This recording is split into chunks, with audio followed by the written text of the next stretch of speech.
to play. This is Let Your Voice Be Heard right here on WHCR 90.3 FM, the voice of Harlem. We are back on Let Your Voice Be Heard on 90.3 FM WHCR, the voice of Harlem. If you are just tuning in, we have gone on an extended music break because we couldn't get the PC, Pentium 4s working on the interwebs. Do you know what that means? Neither do I. This is Stanley Fritz. I'm here with Joshua Clinton, who thinks that Little Nudie...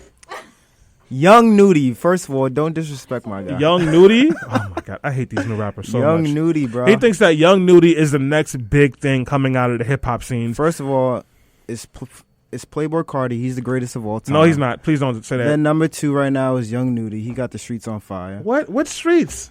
SoundCloud is not a street. And then the genius behind both of them is Pierre Bourne, best producer in the game right now. Oh my God, I hate these new rappers so much. They're not good. Like, they just don't have any talent. Bro, you're just out of touch, bro. Anyways, guys, we've got an amazing show for you. And because we're starting slightly late, we want to get straight to the business. This is the news roundup. The things that made you laugh, cry, curse, flip a table, or just talk about the news. Yo, Josh, have you heard what the Trump administration is trying to do now to undocumented people? No, what is he trying to do, Stanley? All right. So... for legal immigrants, people who have come here legally and they don't have citizenship status yet, but they might have a green card or a temporary residency, they are going to revoke their access to citizenship if they are on any kind of public assistance. What? Yep. That means anything. If you've got food stamps, if you got some temporary assistance, if you got a housing voucher, if you have WIC because you just had a baby, WIC is for women and children. Anything, you can't stay in a country, you can lose your access, which is going to hit a huge amount of people. And they're using this because this was an old statute from 1880 that they had before. And during the Obama administration and the Clinton administrations, they worked to kind of like reduce those so that people couldn't use it anymore to get people out of the country. And now the Trump administration has an 800-page legal document creating all sorts of new reasons that someone can show that they're dependent on a government and they can kick them out of the country for it. That's insane. For one, I didn't even think that you could get public assistance if you had a green card. If you have status, yeah. You have some kind of status, yeah. Because I guess Jamaicans, or at least my family, don't believe in that stuff. Yeah, you know how Caribbean people are. Come on, no weakness. What do you call it? My dad, his status in the country, like the status that he has, they don't do it anymore. Like, it just doesn't exist. So he's under like an old status and he's just grandfathered in. Mm-hmm. And he was going to go apply for like regular citizenship. And the lawyer said, do not do that. Because if you do, the Trump administration will just try to like deport you. And you're here legally right now. So he's here. He's paid into Social Security. He's paid taxes. He owns a house. But the Trump administration is getting this funny style now that they were even trying to get people who are here legally out of the country, especially if they're black or brown. So that's what we're dealing with right now. How you feeling about that? I feel like the whole immigration system is just a mess. It needs to be overhauled. It needs to be a lot more simpler for people to, be naturalized citizens. It doesn't make any sense. I mean, yeah, it should be. But the problem is the immigration system is not the problem. It's the fact that white folks don't like having black and brown folks coming into the country and staying in the country. Well, you know what like their philosophy is, right? They think that black and brown people are coming into white countries and forcing them to be black and brown, and that there's a white genocide happening.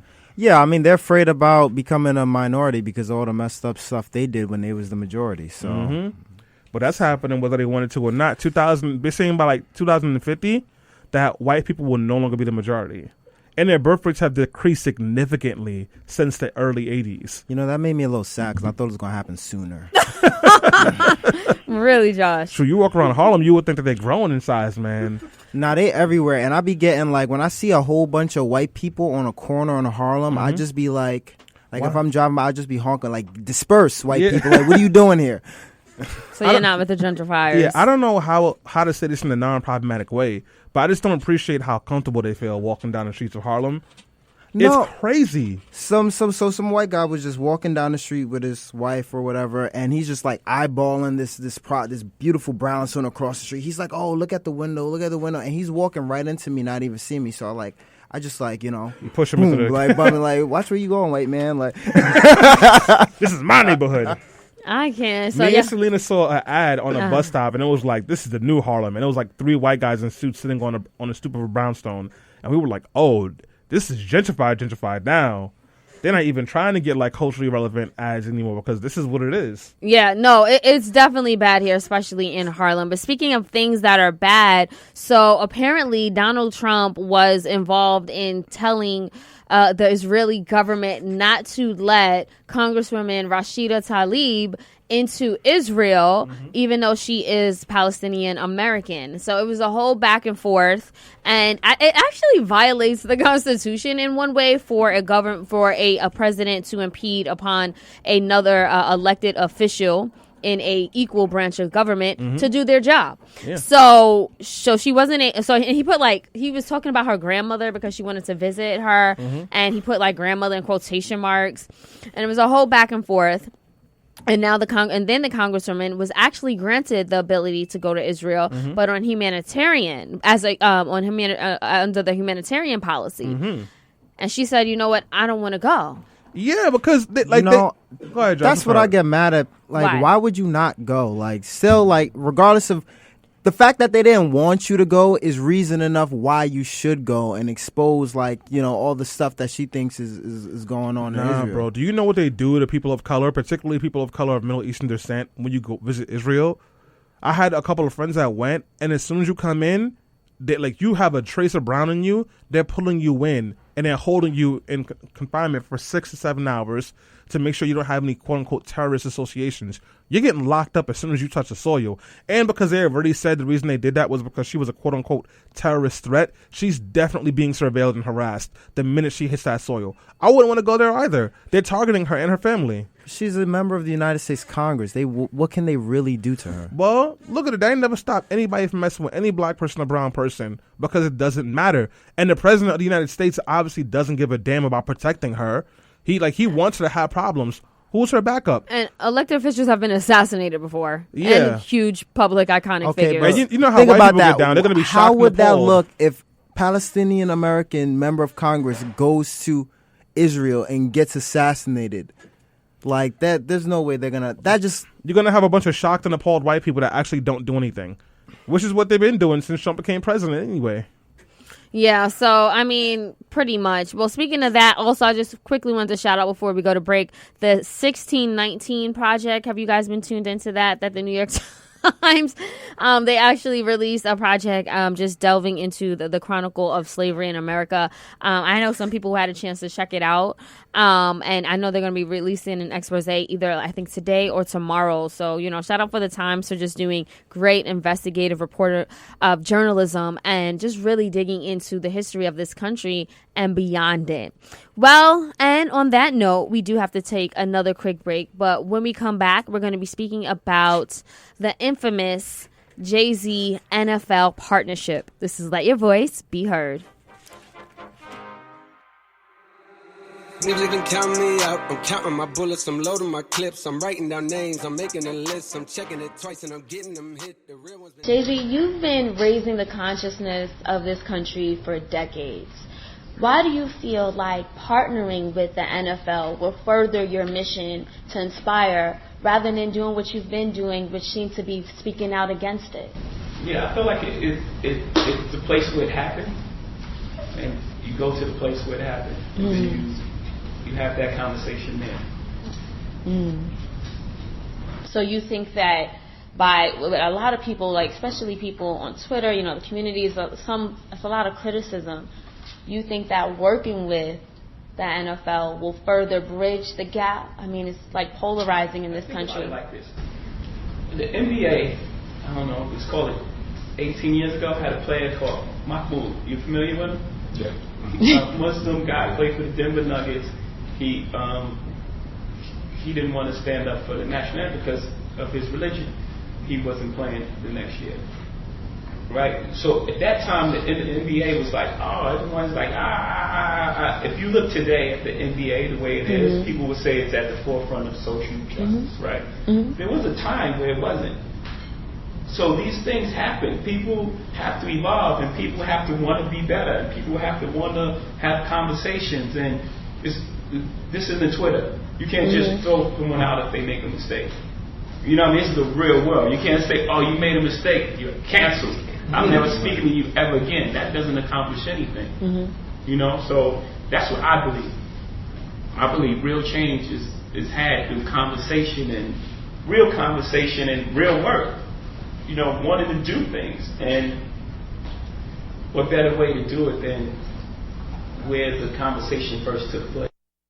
We are back. This is Let Your Voice Be Heard right here on WHCR 90.3 FM, the voice of Harlem. Again, my name is Selena Hill, and what you were just listening to was an exclusive audio clip of me asking Jay-Z about why he chose to partner with the NFL during the intimate media event he held last week with Roger Goodell at Rock Nation to announce the historic deal.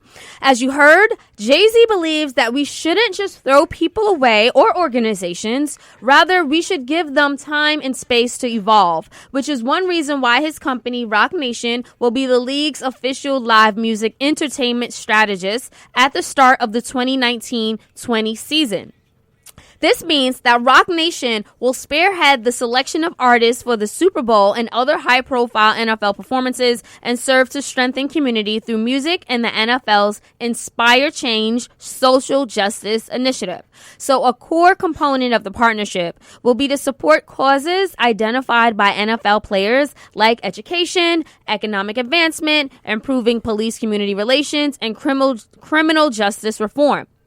But many people, however, including the press that was in the room at that event, are criticizing the deal because Colin Kaepernick still does not have a job. In fact, at the press event, Charlemagne the God pressed Hove and Roger Goodell multiple times on this issue. One time he stated, and I quote, "I think the biggest issue people have is that they want to know how you could partner with the league on social justice when Colin Kaepernick, who is teaching the masses about peacefully protesting, is still out of a job." In response, Hove said, and I quote, "I think that we forgot Colin's whole thing was to bring attention to injustice. There's two parts of a protest. You go outside and you protest, and then the company or the individual says, I hear you, what do you do next?" So for me, that was taking action. And he said we should not get stuck on the fact that Colin does not, have a job in light of the fact that he wants to impact millions and millions of people. So despite the fact that Jay-Z is calling this partnership, and I quote, a success, a lot of people like Stanley and on social media are criticizing and slamming this deal. So in today's episode of Let Your Voice Be Heard, we're going to talk about the deal and question whether Jay-Z is selling out or buying in, as well as the cultural impact that this will have moving forward. Josh, I want to start with you. What was your reaction to the deal? I wasn't surprised by it. Jay-Z's the type of dude where, he's a business guy. He's going to see a bad situation and turn it into an opportunity. I don't agree with people calling him a sellout, especially people like Eric Reed, who's playing in the NFL, getting the check from the NFL, but want to call Jay-Z a sellout. I mean, I agree with him personally. Like, I support Cap and I stand with Cap. Like, I haven't watched an NFL game since he got blackballed, etc. And I even started watching like football, like real football, like soccer instead. So, but he's right. What's the next step? Because kneeling is just NFL players kneeling is not going to change the criminal justice system. Cap getting a job with the team throwing a football across the field is not going to change the criminal justice system or make, community relations with police better. So, I mean, he's right. Like, it's what he did bring a lot of awareness. But, other steps need to be taken, whether that's Jay-Z forming a relationship with the NFL to do things, in a different spectrum or another organization, etc. These things do need to happen. It's a part of the whole process.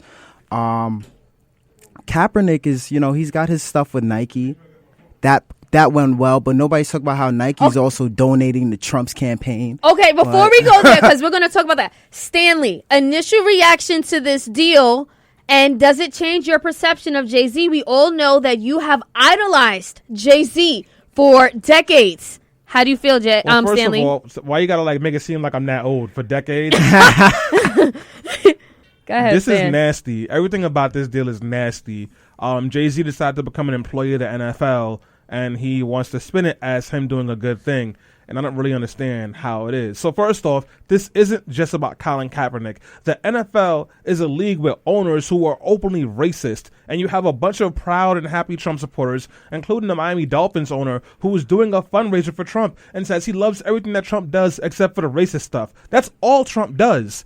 And then you have the Carolina Panthers owner who said the players are nothing but inmates, and once you start letting the inmates run the prison, you're in trouble, and we got to put them in line. The NFL also has a very serious issue with players beating and putting their hands on women, multiple domestic violence issues that the NFL has never taken seriously, to the point that there was one player, Greg Hardy, who played for the Panthers, and he was on trial for not only beating up his partner, but choking her, trying to choke her to death and threatening to kill her.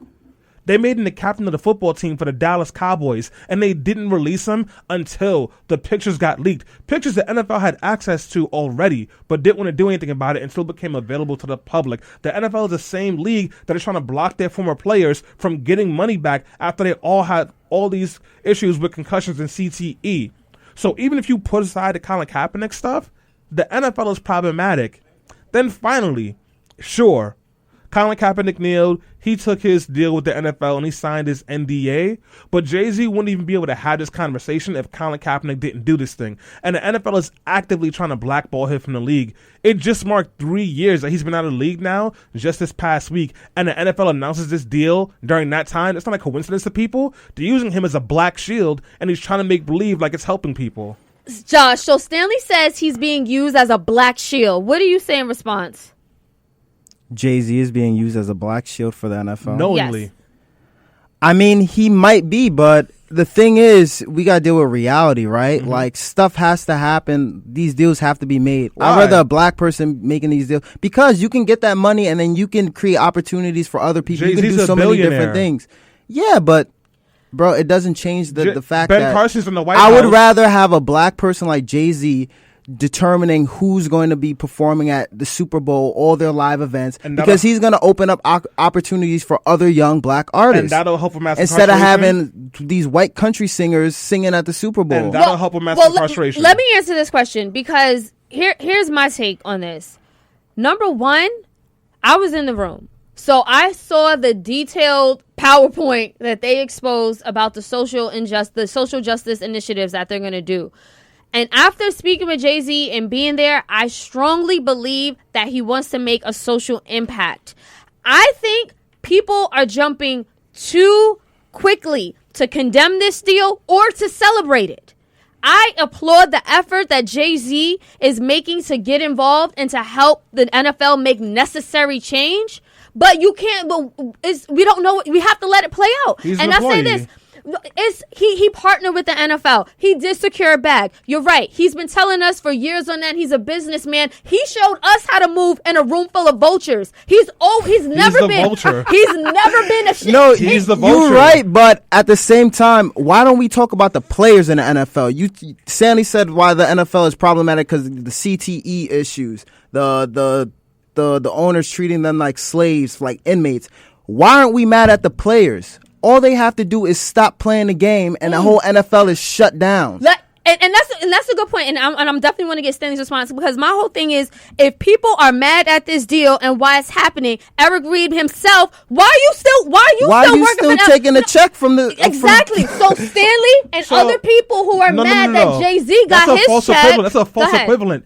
That's Eric Reed's livelihood. Jay-Z is a billionaire. He didn't have to make this deal. So who Eric should've Reed made is the not a deal? millionaire. Nobody. Eric Reed is not a millionaire right now. Hold the NFL accountable. If Jay-Z was really Eric Reed is a millionaire. If Jay-Z was really interested in working on social justice issues, he could have given $10 million to Black Lives Matter or the Black Youth Project. Eric or Reed community can do police that. Reform. He has done that. So is Colin Kaepernick. So when Jay-Z says something, we've moved beyond kneeling, and it's time for actionable items. And Colin Kaepernick has been giving money to social justice groups for the last 3 years and doing Know Your Rights campaigns. He could have worked with Colin Kaepernick. He could have made a partnership with the Arena Football League and said, you know what, since the NFL is so problematic, this is what we're going to do. This was about the money.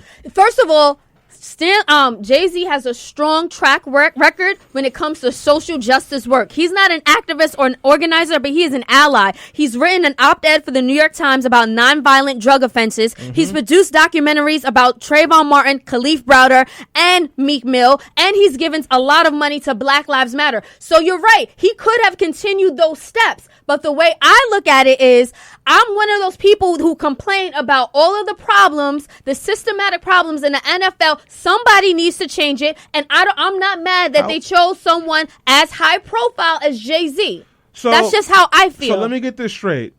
The NFL, which has had no accountability to what they've done to Colin Kaepernick, which has taken no accountability on their process with CTE, who's taken no accountability in how they deal with domestic violence cases within their players, all of a sudden, because they hired somebody to be an employee, they're going to be accountable to him? Well, no, I don't agree with that. But I mean, you're right. Selena's right saying you got to wait and see how this thing pans out. But at the same time, NFL is problematic for a lot of reasons. Don't watch the NFL for a lot of reasons. I mean, I don't watch the NFL. I'm not going to support the NFL regardless.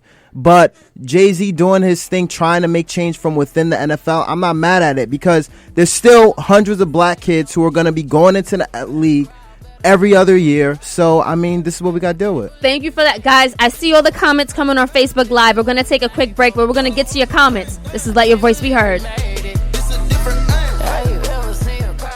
Jay-Z taking dollars from the clan and he is happy. Oh my God. We are back. This is Let Your Voice Be Heard right here on WHCR 90.3. Never thought it would be Jay-Z. FM, we have I'm not one of these house Negroes, you boy. Of course you are, Hove. Well, Stanley, just give me a minute. You didn't say that when Jay did that to Dame, when he cut him out the deal. Dame cut himself out the deal. Okay. We could talk about the death of Rockefeller if you want. Talk about that listen, little that man. Deal with Def Jam. Listen, I'm not one of these casual hip hop fans. Jay-Z made the. Why am I defending this man right now? Jay-Z said, "Y'all can have Rockefeller. Y'all can have all the artists. Y'all can have all the money. Give me reasonable doubt." Dame and Big said no. So you know what Jay-Z did? Took the deal, took Rockefeller, and became president. Listen, I'm not one of these kids who listen to hip-hop once a week. I know my stuff. You do, Stanley. And on that note, we're getting a lot of comments coming in. It's okay. So Facebook Live, Aunt Lewis left a comment on our feed. He says, how many people are really boycotting the NFL? Are people still watching the NFL? How many people research the NFL sponsors and boycott those companies? Also, there was a lawsuit against the NFL that Kaepernick and he got his money because he settled. And that's a great point. He's Josh, 100% right. Go ahead, I mean, Josh. Y'all not really boycotting the NFL, so I don't know why y'all mad. Y'all still watching these games. I mean, most people. I've seen people still having Super Bowl parties, all that stuff. So it's like y'all capping. So, Josh, Stanley, it sounds like Josh is saying, honestly, if you look at the ratings, it actually peaked last year. People are still watching the NFL. What's your response? I don't watch the NFL. A lot of people don't watch the NFL. The NFL has lost support from black viewers, which is why the Jay-Z deal is so important, because it gives them cover from the Colin Kaepernick issue. That was one of the main reasons they did that. They were also having trouble booking artists to perform at the Super Bowl, which is why so many people were so upset when Travis Scott decided to perform. So, yeah, maybe a lot of people still watch the NFL, but a lot of people are pulling away. The fact of the matter is, it's just PR, though. Exactly. That's what a Jay-Z deal is. It's PR. Like, let's not lie to ourselves about this. It's just PR. The NFL offered Colin Kaepernick and Ed Reed $100 million for whatever social justice issues they wanted. They just had to stop talking about the NFL and how they were treating Colin Kaepernick. And they haven't been able to do it. So now they got Jay-Z over here. And so let's say Jay-Z actually does want to work on these social justice issues and make changes from the inside, right? The NFL, their main interest is to divert away from the Colin Kaepernick conversation, because now when people say Colin Kaepernick isn't playing, they're like, listen, that's not up to us. He's an older player now. We got Jay-Z. We're working on these things. That's what this is about. And in the fact Jay-Z didn't even talk to Kaepernick until a couple days before the deal. That's debatable. Jay-Z said that he did have a conversation with Kaepernick, week before it was announced. And yes, and reports were that the conversation did not go well. To Stanley's point, I'll say this. I think we definitely have to let it play out. I think you're right. For the NFL, this is a great PR move. They have a different incentive and different motives. I think for Jay-Z, personally, I think it's about making a social impact and also securing the bag because he is a capitalist. He's a billionaire. But the thing is, he's securing generational wealth at this point. He's a billionaire. I mean, a lot. Not yet. Did he? No, the Forbes reported that he has hit a billionaire status. But the thing is, I kind of feel like somebody needs to make those changes. Somebody needs to go in there. Like Colin Kaepernick? Listen, it's not about Colin Kaepernick. It's not. What's it about then? It's supposed to be about community police relations and criminal justice reform. You don't not about Colin Kaepernick throwing a football. You don't got to do that with the NFL. There's plenty of groups that are doing that. What about Just Leadership USA? What about Gathering for Justice? What about Communities for Police Reform? So yeah, but he's chosen to do it with the NFL, who has black players who ain't going anywhere, obviously. With white owners who support Donald Trump. Black kids are not going to stop playing football. How many black kids play football in this country? Not even just NFL, college. You do realize that there are a lot of people in management and leadership positions that support Trump and that happen to be, not the most racially progressive people. You cannot go through this world without working and partnering with the people he's a that billionaire. don't agree But you forget that Jay-Z has a sports agency. Like, this ties into other stuff that he's trying to. It makes sense for him. This is not you working with a Trump supporter, or Selena working with a Trump supporter, or even me, where over my dead body, if I can help it, working with a Trump supporter. The whole point of quote-unquote black capitalism is so that you don't have to be under the thumb of white people. It's so you have your own money, your own property, your own things. You don't got to work with white people. That's the whole point, because white supremacy is toxic and it shows up in white leadership and white dollars. Jay-Z absolutely did not have to do this. There was absolutely no reason. He could have still brought awareness. They could have still pressured the NFL, and he could have worked with Colin Kaepernick and other people on the deal. He's not sure. And hold on, Josh. Because, y'all act like the NFL hold on, Stanley, because you're right. But we don't know, something like that could manifest and unfold down the line. I want to say this. With the Masters, I want to say this. So there's been reports that Hove actually will acquire a significant ownership in an NFL team, making him the first black person to be an owner in the league's history.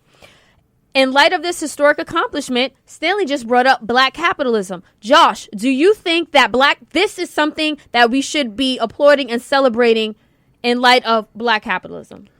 I mean, a community without an economic base has no future. We do have to have our own economic base, our own plan. We do have to have the ability to employ our own people, have our own institutions to support our own communities. I mean, I 100% agree with. And all of that takes money, takes finances. He's a billionaire. Stanley, being broke is not going to help nobody. He's a billionaire. But Stanley, he's making moves. Jay-Z would not be a billionaire if he refused to work with people across the political aisle. That's not my problem. My problem is no. You're saying he's a billionaire. He didn't have to do it. But imagine all the other deals. What it took for him to get here. Like, we celebrated when he became a billionaire. I did not. Well, not you, but a large part of us. Because to me, this means a stepping stone. There's only 5 black billionaires in this country. And honestly, in order to get to that status, you do have to get your hands dirty. But to me, yes, you can when I'm done. But to me, what is the end game? That's what I look at. So work with more white people if you're Jay-Z, apparently. No, it's my problem. Here's what is he just trying to deal with a bunch of white devils? But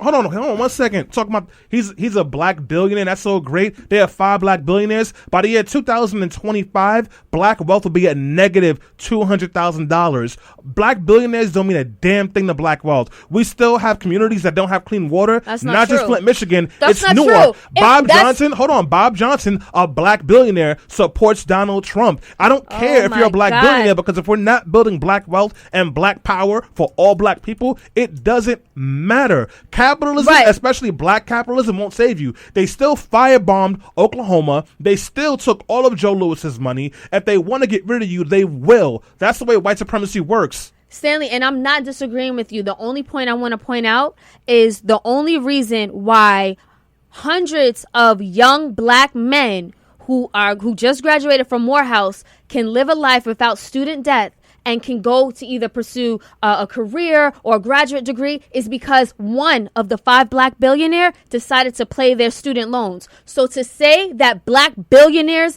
and acquiring that level of generational wealth does not have a larger impact is just not true. Josh, that was one select group of people. No. Stanley, what about this has been going people all over the world? But Stanley, I understand that, but you can't undermine the significance of it, and we're just now getting to it. That's a tax write-off. We're talking about a lot of different things. We're talking about classism. We're talking about race, and but how is this Jay-Z deal bad for criminal justice reform or any of the change that we're trying? How is it bad? All I hear from you, Stanley, is that, Jay-Z is saving the NFL from hiring Kaepernick. Mm-hmm. But it's not about Kaepernick. Okay, let's talk about it. So let's talk about the criminal justice work and how Robert Kraft and 2 other owners in the NFL actually own.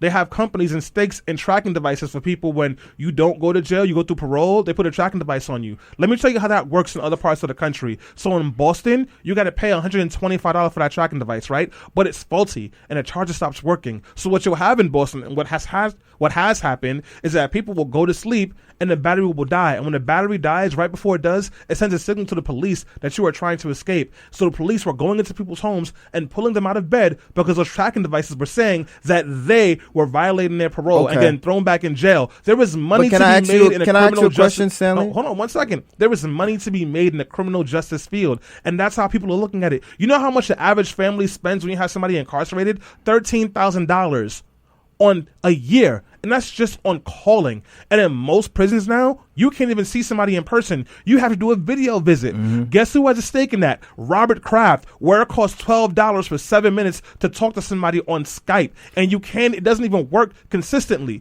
Those are the people Jay-Z are in bed with. Yeah, and Meek is always hanging out with Robert Kraft. Are you boycotting Meek? Yes. Are you Meek Mill? You just played a Meek Mill song. Yes, for the segment. Because Jay-Z is on there. Look, and I'm going to say, because we have to wrap up, guys, I'm going to say this. We're at the point, and Josh brought this up earlier, Nike has bad investments. There's so many different companies and organizations that are quote unquote in bed with bad or problematic people because the larger issue here is capitalism. It's white supremacy. Money, and I'm gonna let you give your thoughts, Stanley, but money talks at this point. And I remember SNL did a segment where they were like, we're going to boycott everyone and everything that supports Trump. And by the end of that skit, they were naked and out of a home and out of like a car, and they lost everything because it's all intertwined and interconnected. At this point, there is no way that I could live my life without ever supporting a company or organization or a person that either voted for Trump or is somehow connected to white supremacy. That's not a reality in this time. Exactly. However, I want to talk about, as we wrap up this segment, what we can do. In my opinion, we need to take some type of steps. We need to be incremental and we need to be gradual, and we do need to do something. So the last question that I want to ask you, Josh, as we wrap up, what changes do you want to see in the NFL and how do we get there? What change I want to see in the NFL? I want to see the NFL take better care of its players, give more long-term health to players even after they leave the NFL. The NFL is not some social justice institution, right? So, we know that there's problematic issues with the owners of the NFL, but that needs to be tackled by the players who are playing for them, and we need to, really put pressure on the players to stand up and take a stand. So Ken Roy left a comment on our Facebook Live. He says, I agree with Stanley. He admires Jay-Z, but he's not desperate for money. He did not have to do business with the NFL, and Jay-Z has spoken out for black rights in the past. Money is powerful and important, but morality is vital. Stanley, final thoughts on the Jay-Z NFL deal. Black capitalism won't save you. And I'm tired of, no one's asking individual Selena or Josh to boycott everything. But when allegedly your money gives you power and agency to move in a different way, you look really nasty taking money from white supremacists and murderers and people who actively support politicians that subjugate and attack the lives of black and brown people. Don't tell me you want to sit at the table. Just because you're at the table doesn't mean you're not the food. This deal doesn't do anything for me. You want to build black power, build black communities. Well, according to them, that's exactly what they're going to do through this deal. They're going to be giving back and empowering those communities. I'll just say this to close out. You know, Kaepernick started taking a knee about 3 years ago to this day, and he started a movement. He showed that through the power of a peaceful protest, he could change the lives of so many. He became the voice for the voiceless, and he amplified an issue that was not getting enough attention. It still doesn't get enough attention to this day. And I commend Kaep, and I will always stand with Kaepernick. And I hope whatever it is his dream, it sounds like he still wants to play for the NFL. I don't know why. It does, you know. He wants to do business with the NFL, and I support him with that. Just like I support Jay-Z, who is in business with the NFL, but is trying to make a social impact and change. And you know what? I knew he was probably going to become the first black owner of a team. I mean, it's messy. This whole game, this whole system is messy. But I believe that we have to play the game in order to win the game. Mm-hmm. And, you know, it's a harsh reality. I don't have all the answers, but I do know I'm going to continue to pay attention to this story, and I hope you guys will too as we watch it unfold. Stay educated, stay empowered, and stay informed. On that note, guys, we need to wrap up. We'll see you next Sunday. This is Let Your Voice Be Heard.